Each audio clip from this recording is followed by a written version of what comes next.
Halo semuanya, PKH yang dulu dengan PKH yang sekarang itu sudah berbeda ya. Sejak tahun 2021 terjadi perubahan besar-besaran terhadap bansos PKH, baik terkait data penerima dan syarat-syarat yang harus dipenuhi oleh penerima bansos PKH agar bansosnya itu bisa cair. Nah, kira-kira apa yang membedakan PKH dulu dengan sekarang? Kita akan coba ulas semuanya pada video kita kali ini. Seperti biasa ya, nanti videonya mohon jangan dipercepat, silakan disimak dengan baik-baik agar semakin paham ya terkait bansos PKH dan tidak berakibat kesalahpahaman begitu. Baik, silakan disimak informasi lengkapnya.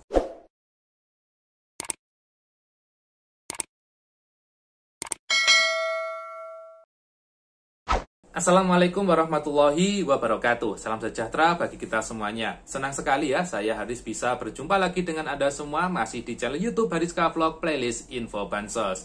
Bagi yang selalu senantiasa menyimak informasi pada channel ini, mudah-mudahan Anda tetap diberi kesehatan oleh Tuhan Yang Maha Esa, tetap dilancarkan rezekinya ya, dipermudah segala urusannya, dan pastinya semoga semakin sukses. Berikut juga yang baru bergabung ya, mungkin ada yang baru bergabung di channel ini, saya ucapkan selamat datang dan mari turut mendukung channel ini untuk terus berkembang dengan diklik subscribe bagi yang belum, dan juga silakan untuk dibantu di-share video ini di media sosial Anda semua. Baik, saatnya kita masuk ke dalam topik pembahasan kita kali ini. Pada topik pembahasan kita kali ini ya, kita akan fokus membahas terkait perubahan PKH besar-besaran di tahun 2022. Terkait perubahan ini yang sangat berpengaruh kepada KPM, mungkin dulu bansosnya itu rutin cair ya, namun pada tahun ini atau mungkin di tahun 2021 itu ternyata kok ada yang bisa cair, kok ada yang tidak bisa cair, bahkan ada yang nominalnya turun gitu ya. Jadi pada perubahan PKH ini dulu pencairan PKH ya, dulu pencairan PKH itu basis datanya adalah menggunakan aplikasi yang namanya ePKH, Elektronik PKH, di mana Elektronik PKH ini adalah acuan pencairan bansos PKH sebelum tahun 2021. Jadi pada tahun 2019 ya, 2020 acuan pencairannya yakni data pada ePKH. Nah, ePKH ini bisa diupdate oleh SDM PKH. Jadi kalau ada anak sekolah yang sudah lulus nanti langsung diupdate di aplikasi ini. Berikut juga mungkin ada yang mungkin hamil gitu ya, atau sudah melahirkan ya, atau mungkin anaknya sudah masuk ke sekolah SD, itu semua diupdate di dalam sistem ePKH gitu ya. Namun pada tahun 2021 dilakukanlah perbaikan data besar-besaran, di mana data pencairan PKH itu sekarang sudah tidak lagi menggunakan aplikasi ePKH ya. Jadi pencairan PKH kali ini menggunakan namanya DTKS ya, atau Data Terpadu Kesejahteraan Sosial. Di mana data DTKS ini kali ini sudah dipadankan datanya. Jadi pada data DTKS ini sudah disandingkan datanya dengan data pada Dukcapil. Ini digabungkan gitu ya. Berikutnya data DTKS sekarang juga sudah disandingkan dengan data pada Dapodik atau EMIS. Ini semua disandingkan. Tidak hanya itu, ternyata data DTKS ya juga sudah diupdate dengan laporan-laporan pada masyarakat seperti aplikasi Cek Bansos ya, aplikasi Usul Sanggah itu, berikut juga aplikasi Sagis. Jadi DTKS itu sekarang sudah update datanya terkait data update di lapangan. Selanjutnya, tidak sedikit dari penerima manfaat atau penerima bansos ini yang menggunakan data lama ketika dipadankan datanya dengan data baru DTKS itu jelas banyak sekali yang crash ya, atau datanya tidak padan. Mungkin dulu beda nama antara KTP dengan buku tabungan itu masih bisa cair, tapi saat ini beda nama KTP dengan buku tabungan itu akan terdeteksi dan bansosnya dipastikan tidak bisa cair. Tidak hanya itu saja, dulu mungkin ada penerima bansos yang meninggal tapi bansosnya masih bisa cair ya. Kali ini ketika dia sudah tercatat meninggal pada Dukcapil, itu nanti akan terlapor juga meninggal pada data DTKS. Sehingga pada data DTKS nanti akan terbaca bahwasannya penerima ini sudah meninggal dunia statusnya, dan bansosnya itu bisa saja terhenti ya apabila tidak ada ahli waris. Jadi pada pencairan PKH tahun 2022 ini saya bilang ada perubahan yang cukup besar ya terkait data bansosnya.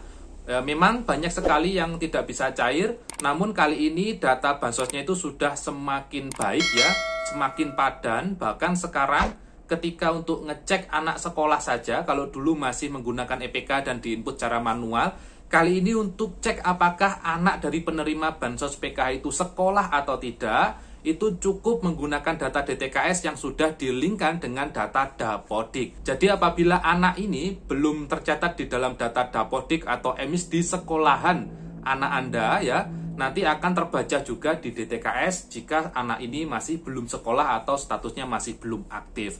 Apabila belum terbaca nanti akan pengaruh di bansos PKH-nya ya. Karena kita tahu bansos PKH itu kan juga menghitung komponen ya, baik ibu hamil ya, anak balita, anak sekolah ya, lansia, berikutnya juga disabilitas berat seperti itu.